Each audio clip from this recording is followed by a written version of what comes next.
Shri home remedies में आप सभी लोगों का स्वागत है। आज मैं आप लोगों को बताऊंगा कि नवरात्रों में कलश स्थापन कैसे करते हैं।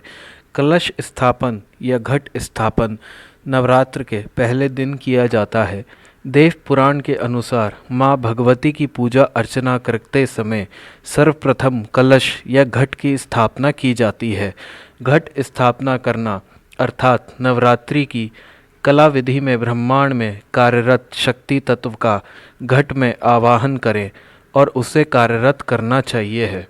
तो आइए जानते हैं कलश स्थापन के लिए आप लोगों को क्या क्या सामग्री की आवश्यकता होगी।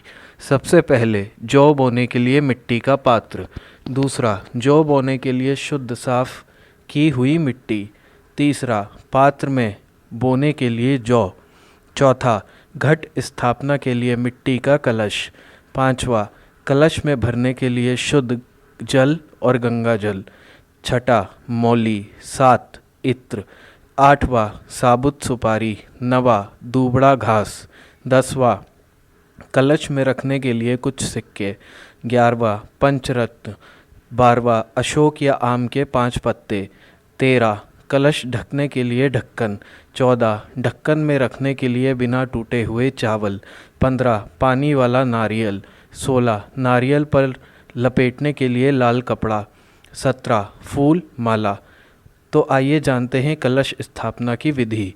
तो सबसे पहले जौ बोने के लिए मिट्टी का पात्र ले लें। इस पात्र में मिट्टी की एक परत बिछाएं।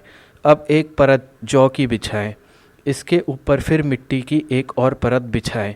अब फिर एक परत जौ की बिछाएं।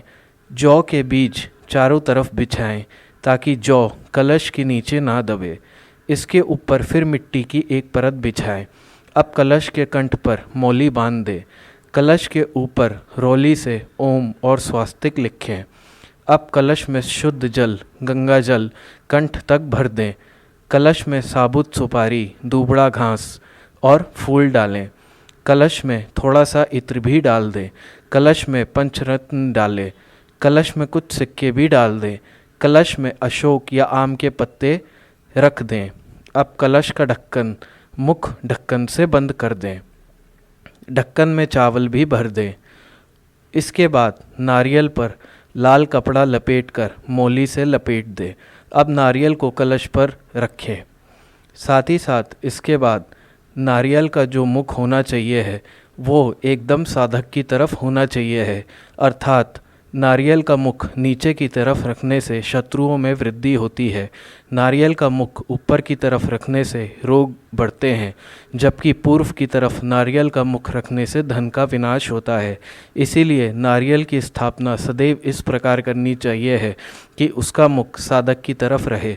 ध्यान रहे कि नारियल का मुख उस सिरे पर होता है जिस तरफ से वह पेड़ की टहनी से जुड़ा हुआ होता है।